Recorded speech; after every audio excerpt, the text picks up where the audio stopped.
Alright, so it is time for the feed comparison between the Magpul PTS 120 round Pmag and the EPM.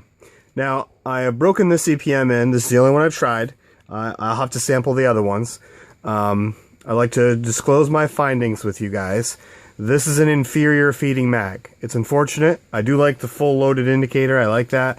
But this does not feed as well. It feeds pretty horrible. I'm not really sure why, but I do notice that there is a difference in the height here and here. So I'm wondering if that plays some kind of role in it.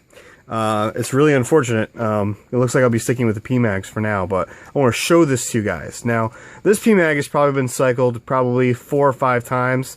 I've cycled this at least 6 times to get it to break in. I haven't taken either of these apart ever and cleaned them or anything. They're both exactly the way they were when I got them, just rounds through them.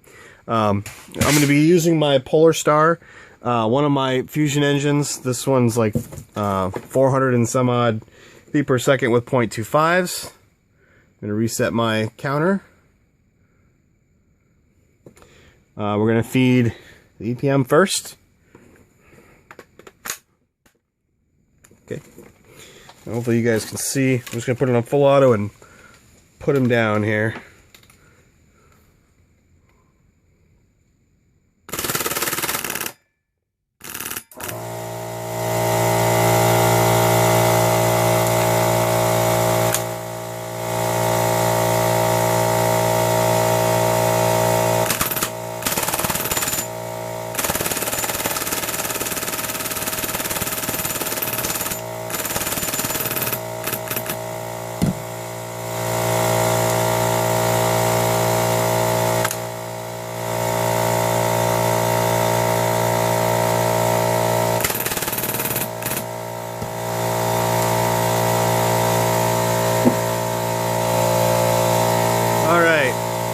So that actually fed 141 of 150 rounds that was loaded in it.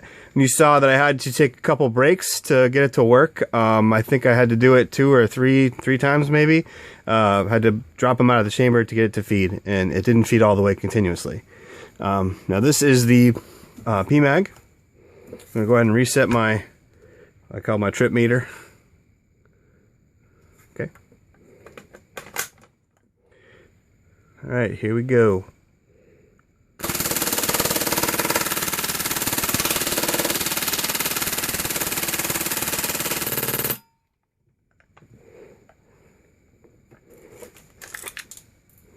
Okay.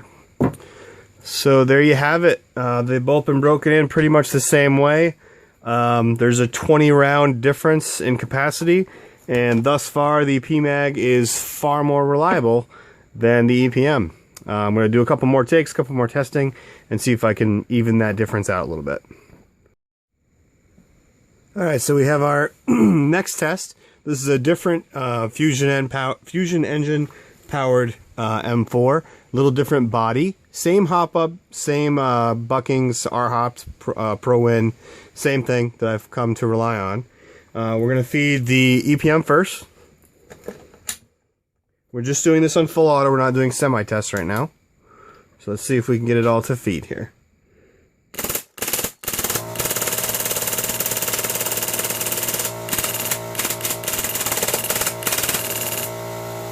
Okay, so it has paused.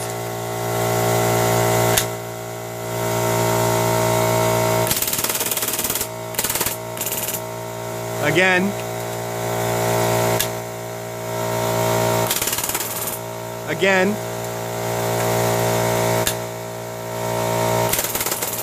Again. And it's done. Now we'll do the Pmag. Here goes the Pmag.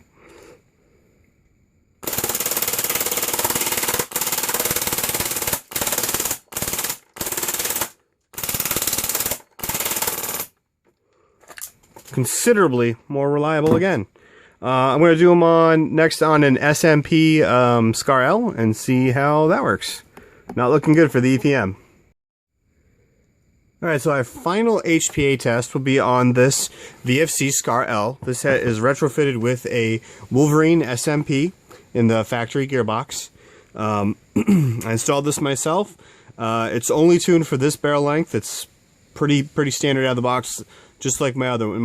The two Polar Stars I tried previously, again, were not tuned or anything. They're factory settings, right out of the box, drop the engine in, and that was it. Okay. Now, I never really felt the need to mess with any feeding because the Pmag has always done, and as well as the Mag 190 round has always kept up with the feeding. It's never had any issues like I'm experiencing with the EPM. So we're going to go ahead and do a couple mag dumps here. I'm going to do the EPM first. All right.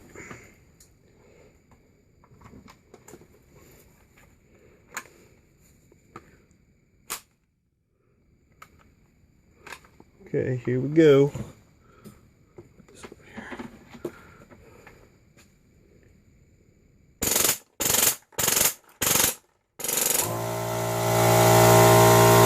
Already had a feeding failure.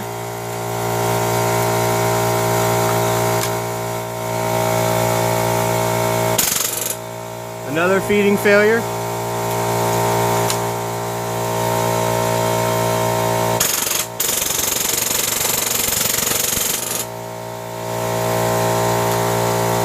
Another feeding failure.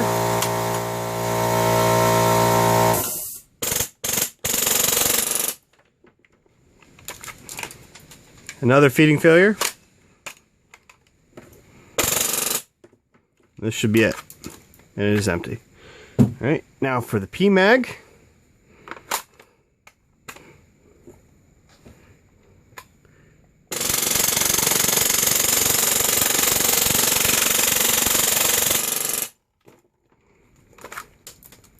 So, yeah, so that's pretty conclusive, I'd say. I know I'm not doing anything wrong here. It's just it's not feeding very well in any of my guns. This one has a factory hop-up, factory bucking, factory barrel. It's pretty vanilla compared to the other ones. So I'm not really sure what the heck's going on here. Definitely something I'm going to have to consult PTS for and see if I can figure out a way to make these EPMs work. Otherwise, to me, they're a completely worthless magazine. Next, I'm going to try them in an AEG or two. So bear with me here. Alright guys, so we're continuing the PTS EPM comparison as far as feeding, and we've moved on from HPA and now we're into a built AEG. Now when I say built, I mean this is Siege Tech, the Spectre, MOSFET, Lonix. It's a true built gearbox. So it's ready to go. This is on a LiPo that I haven't charged in, well, I don't know, probably close to a month.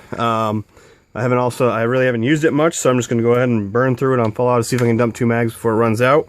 The rate of fire on this is for a gearbox longevity and 0 failure, so it's not really built to be blistering fast, but I find it very good. We're going to start off with the EPM. Oh, and the hop-up in this particular, at this time, is bone stock GMP brass barrel. That came out of the MK18 that I did in the prior video. This is actually a rapid fire two-piece barrel system that is our hop, but I'm trying a different hop up. See if I can get better results here. Alright, so it's locked in. Feels good. Here we go. Let's try it out.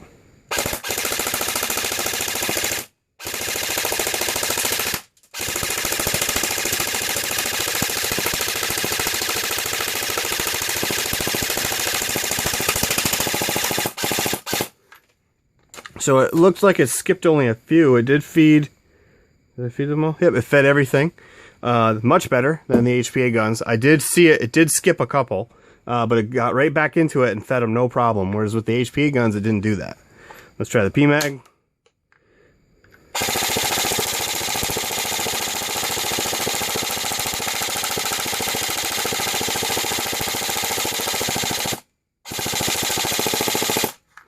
Alright, that one only skipped one round, so it is still better. The Pmag is still better. So I guess I could try one more AEG that's super bone stock, gearbox wise, and kind of seal the deal on this. Thanks for watching again. Next up, we have a Viltor GMP with the Gemtech T2 front kit. Very attractive gun, beautiful machine.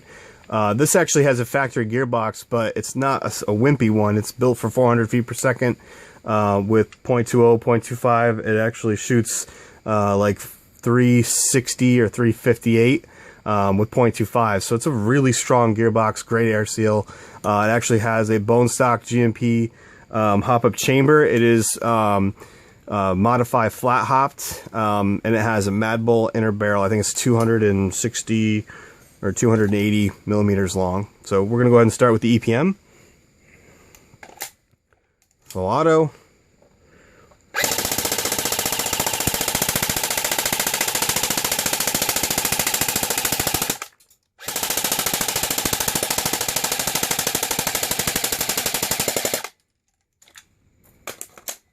Getting low on power here.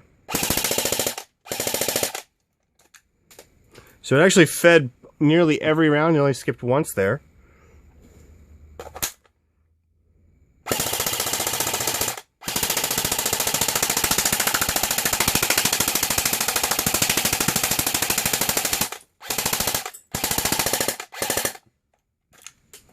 And this fed better. No surprise there.